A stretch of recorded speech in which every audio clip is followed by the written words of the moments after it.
gentlemen, you are very, very welcome to this Matchday Launch Show. Today we are previewing Swindon Town. Please do like, comment, subscribe if you are new around here. Please do follow the social media links in the description down below. Obviously, go back and watch the Barrow review that we did on the Wednesday night. But this is previewing Swindon Town on this episode of the Matchday Launch Show, so please do go follow all the social medias, all the stuff to do with the channel, and let's get straight into this one. So, first of all, we're going to take a look at the history of Swindon Town, bit of history about Swindon Town, and then we're going to look into their recent form. We're also going to be looking at the manager, we're going to be looking into my predicted lineup, and also a bit about what we need to be doing in the game, as well as my predicted scoreline. So let's start off with a bit of history about Swindon Town, how they came to this moment in time, managed by Scott Lindsay, and pushing from League Two. So, Swindon Town were founded by Reverend William Pitt of Liddington in 1879.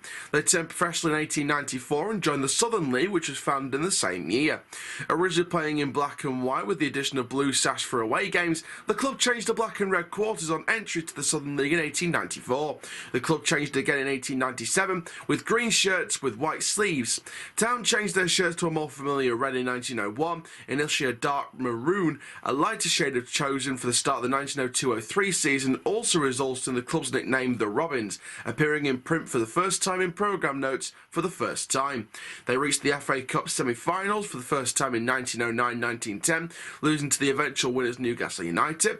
They won the Southern League Championship in 1910-1911, earning them a Charity Shield match with Football League champions Manchester United.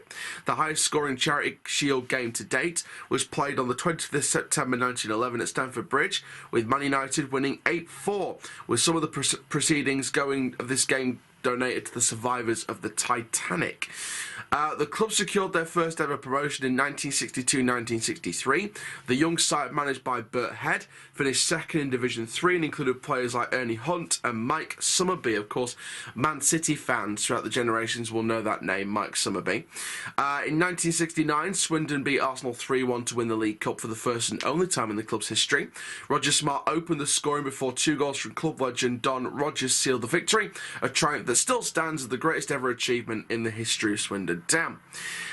Now, they had, following the appointment of Lou Macari, promoted as Division 4 champions in 1986, and Macari left in 1989 to take charge of West Ham, with former Argentine international Ozzy Ardiles replacing him.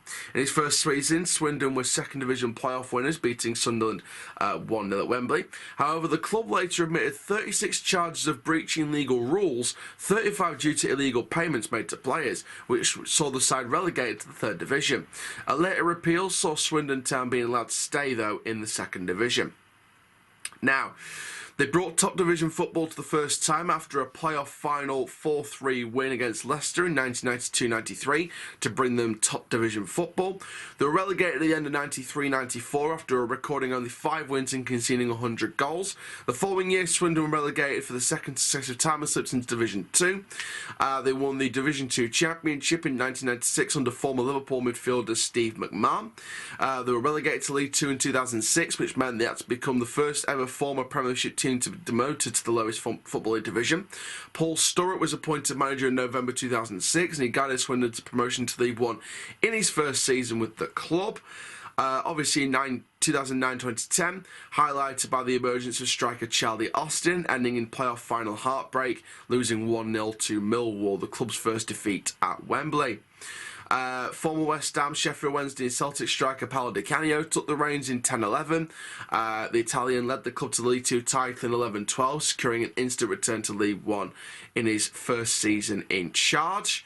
After making the playoff semi-finals in the 2012-13 season, eventually losing to Brentford on penalties after netting a dramatic injury time equaliser. They make it to Wembley at the end of the 2014-2015 campaign under the managerial expedites of Mark Cooper. The Robins would reach the National Stadium following a breathtaking 5-5 draw with Sheffield United in the semi-final. Unfortunately for Swindon's young side, they were beaten 4-0 in the final by Preston North End. Now, obviously, following a slow start to 15-16, Cooper left his role, where it was filled by Martin Ling, and the former Town midfielder made a bright start, winning 5 of his 9 games in charge, but illness forced him to resign from the role. As a result, the first team coach, Luke Williams, was promoted to the role of head coach and successfully led his side to safety last term, but couldn't repeat the trick in 2016-2017. Now, only just recently, in recent years, the side has been taken over. They had Ben Garner as manager, and of course he's now gone to Charlton. So now, of course, they're managed by Scott Lindsay, who will hopefully try and take them to a successful campaign this time around and try and build under the new ownership. So that's what brings us to today. Now, obviously, in terms of Swindon's current form, in terms of where they are in terms of form, overall this season they've won 2, drawn 5 and lost only 1 game.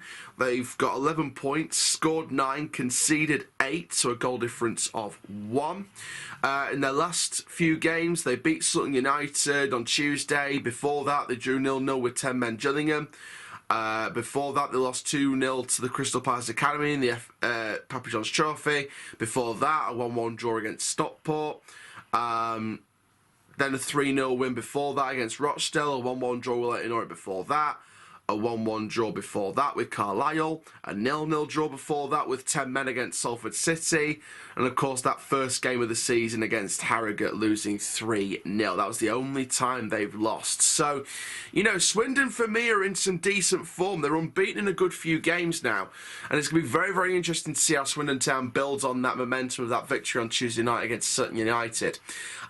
But let's sort of talk about now what we need to be doing against Swindon Town. And of course, part of that comes with the lineup selection because, as we've said, Gary McSheffrey really does need to improve on a few of his selections. So the team is as follows that I'm predicting. I'm going with the same team that I predicted for the Barrow game, but obviously we didn't get. Mitchell in goal, Maxwell, Faulkner, Williams, Noyle, Clayton and Biggins in the midfield, Tomlin in there as well. Hurst, Molyneux and Miller, and then we've got a bench filled with Jones, Close apparently back, Oluwa's apparently back, Barlow's apparently back, Taylor will be on the bench, Waltman will be on the bench, and, you know, and maybe that 7th place gets filled with someone like Agard, or I think maybe Griffiths could be back. So we don't know yet. We don't know about the injury situation, but I know a couple of players are set to be back or are back in training. So they will fill a couple of the spots on the bench. But it's a make or break game, this one. Both teams are looking to win it. McSheffrey demands an instant response. Swindon want to keep up that momentum. They want to keep on winning and staying unbeaten. So, but looking at the pattern, Swindon are or seem to be draw specialists in this league this year so far. So, you know, it could very easily end in a draw.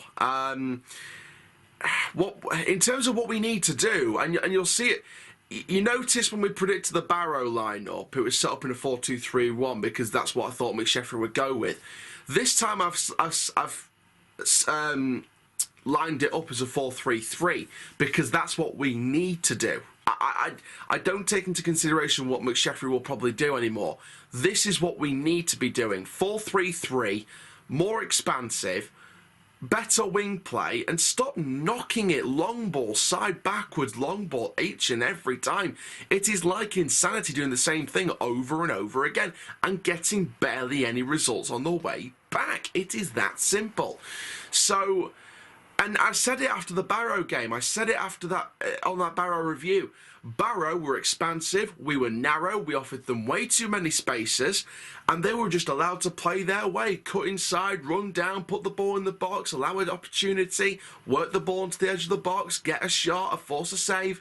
They were allowing these different things, and again, individual mistakes. Another thing we need to be working on for this game, individual mistakes.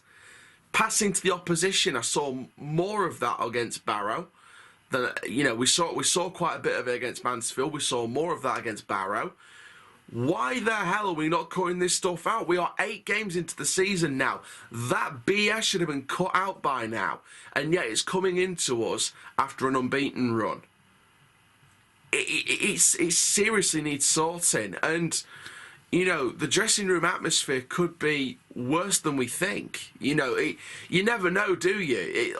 Especially after the 2 defeats, and with some of the players being there from last year, not many, but some were there last year. You know what that feeling feels like. It is such a bad feeling when you lose a game, and it's hard to come back from that, and you need strong characters. Do I think we've got strong characters in that squad? Yes, we do. Do I think the manager's a strong character? He can be. But he needs to bring that out of them. Like I said, if he's demanding a response from his players and the players don't give him that response on Saturday, he's losing the dressing room. It's a sign that he's losing the dressing room, and maybe it's a matter of time before he does end up biting the dust. And I don't want to say that 2 losses into a season, because we've still gone unbeaten before those 2 defeats. But after what happened last season, if it gets worse and worse and worse and worse and worse, it could only be a matter of time, in my opinion. That's just where I stand on the situation anyway. Do I think it's too soon to be calling McSheffrey's head? Yes, I do. But if we go 5 games without a win now, 5, 6 games without a win, do I think then it's too soon to call for the manager's head? Not really. Not really. If we end up losing most of the next 5, 6 games, I don't actually think it's that bad of a shout to call for the manager to go. But at this moment in time, I'm not going to call for McSheffrey out. I'm going to see how we react from this particular defeat and see if we can actually bring out a demanding response from the manager. Like I said, if he doesn't get the response he's demanding, it shows the players aren't listening to him. It shows the players aren't listening to him. So it's such a big game for us, but it's also a big game for Swindon, because they want to win this. They want to go above us. They want to go back into that promotion race. They want to show and prove that they will be around there come the end of the season. So it's up to them now, and it's up to us what Swindon turns up and what Donny team turns up. Because if we turn up like we did against Barrow, we'll get absolutely humiliated, because Swindon will be up for this on Saturday. They'll be absolutely up for this. If we turn up like we're demanding a response, if we turn up like we are demanding perfection in front of our own fans at the stadium, then who knows, we might actually get a good performance out. We might actually get 3 points out of that game. In terms of score predictions, though, at this current moment, I'm probably going to play it safe and go for a 1-1 draw, just for the fact that Swindon have drawn most of their games, and I'm just not 100% confident after watching Barrow and Mansfield games that we're going to get a win out of this one. But that's just me anyway. What do you guys think? Comment down below. Please do like, comment, subscribe if you are new around here.